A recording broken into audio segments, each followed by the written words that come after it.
my taste in music. So back in the day, and I'm talking like junior high era for me, was when iPods and, all their competitors were pretty much coming onto the scene. And it was like the dopest dope that was ever called dope, you know? And I was the guy that people would give their equipment to, their iPods, their iPhones, all that jazz. And they would say, hey bro, I'll pay you $20 and you can customize this for me. And I was like, all right, sweet. And so I had this huge collection always of iPods and iPhones and other types of multimedia devices at my house. And every time that I would jailbreak somebody's device, and what that consists of is, customizing the layout, the graphical user interface for the most part. I could make it theme based or oriented towards their specific likes, a specific sports or athletic team or whatever, you know what I mean? I would also put on like emulators and ROMs and stuff like that on there so they could be playing, Super Mario Brothers 3 or whatever in class, like on their iPod or their phone or what have you. And also it consisted of like being able to pretty much acquire anything from the App Store or the other stores at that time for free, depending on what type of device you had, Android or Apple or one of the other competitors. And so I would rip all of the music and data that they had on the device before going ahead and doing this. And so pretty much my music library was a compilation of like everybody's library that I'd ever come across that wanted me to customize their device. And word spread pretty fast just by word of mouth that I was kind of doing this, And so it's like I had people coming up to me that I never thought would have, ever really communicated with me. And it's like I became friends with a large group of people just because I was the guy that everybody went to for this type of thing, So my music library was huge by the time, I reached high school.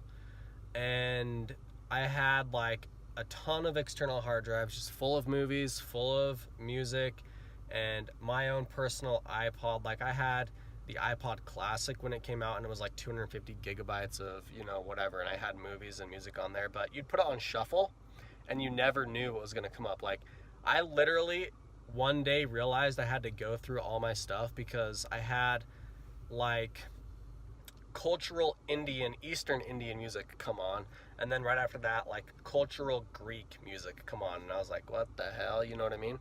And like it was almost something that I liked at that moment because it was just like, wow, look at this amazing treasure of like personality that I have on me. Like literally just capturing the spirit of everybody that I've came across, you know what I mean? And it was like cool, like I had it all on this device. And so my musical tastes have been highly influenced from that. And so much so that I don't necessarily know if there is like a type of music out there that I myself haven't actually enjoyed or entertained by at one point in time or another, just due to that fact. And also my tastes in film as well. So that's just a little story for y'all about kind of one aspect of my life. Also I was kind of the guy that people like went to like get films that they couldn't get a hold of themselves. I didn't ever sell that,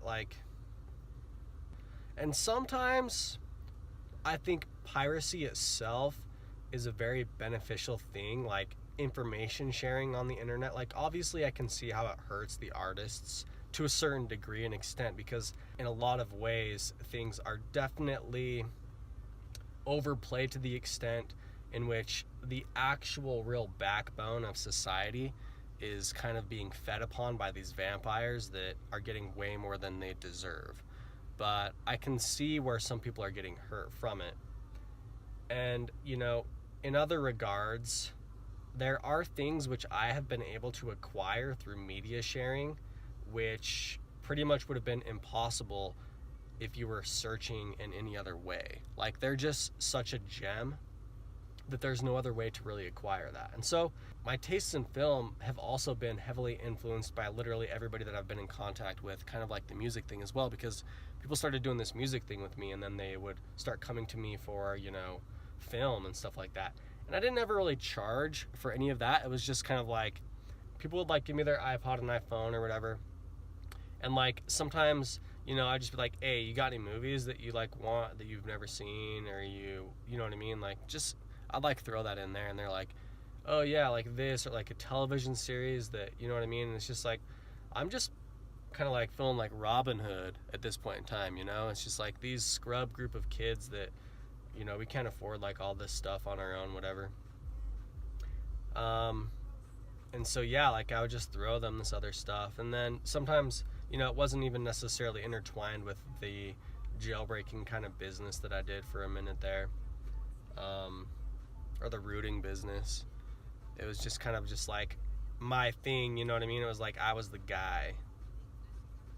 A point in time in my life which has led me up to being who I am currently.